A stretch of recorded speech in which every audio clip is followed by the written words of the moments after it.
प्रधानमंत्री नरेंद्र मोदी वैसा ही करेंगे। अब तक उन्होंने अपने पत्ते नहीं खोले। सोमवार को यानी 27 अप्रैल को वे राज्यों के मुख्यमंत्रियों के साथ मीटिंग कर रहे हैं। उस दिन शायद तस्वीर कुछ साफ हो। पिछली बार जब उन्होंने ऐसी ही बैठक की थी तो दिल्ली के सीएम अरविंद केजरीवाल ने पर्दा हटा दिया था। फिर 2 दिनों बाद मोदी ने लॉकडाउन को 3 मई तक बढ़ाने का ऐलान कर दिया था। चलिए आज इस सवाल का जवाब ढूंढते हैं कि लॉकडाउन पार्ट 3 आने वाला है।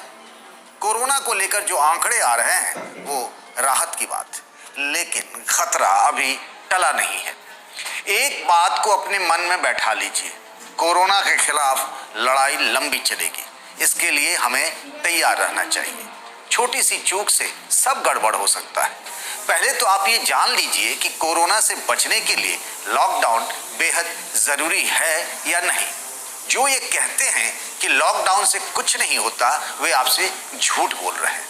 वे आपको गुमराह कर रहे हैं। अब तक के रिसर्च और स्टडी यही बताते हैं कि जिस देश में लॉकडाउन जितना लंबा रहा है, वहां कोरोना से बचने का फायदा मिला है।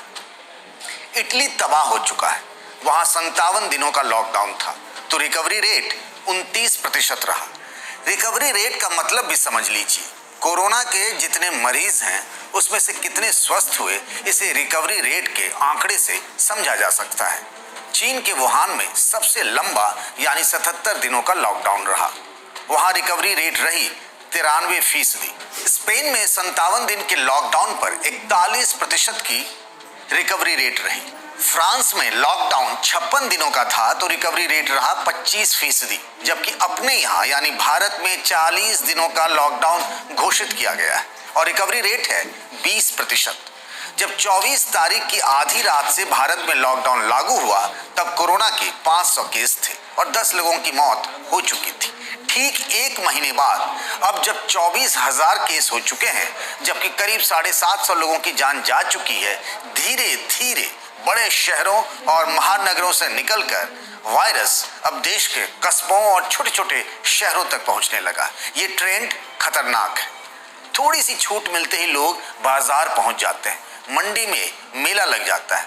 ऐसे में बिना लॉकडाउन के तो खुला खेल फर्रुखाबादी वाला मामला हो जाएगा।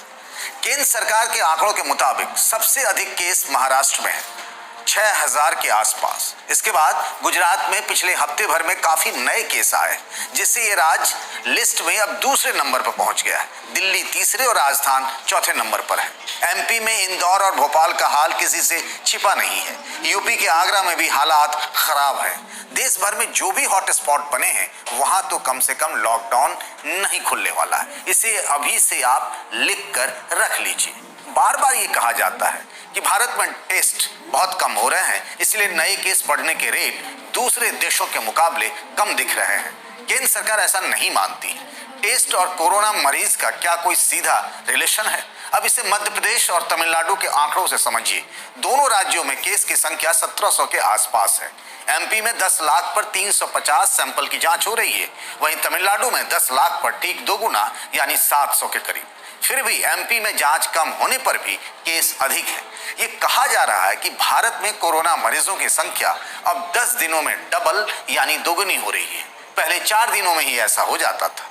लेकिन अब इस तरह की खबरें भी आ रही हैं कि चीन के कुछ शहरों में कोरोना ने वापसी कर ली। इसीलिए ये बेहद जरूरी है कि लॉकडाउन जारी रहे। प्रधानमंत्री नरेंद्र मोदी ऐसे कुछ संकेत भी दे रहे हैं।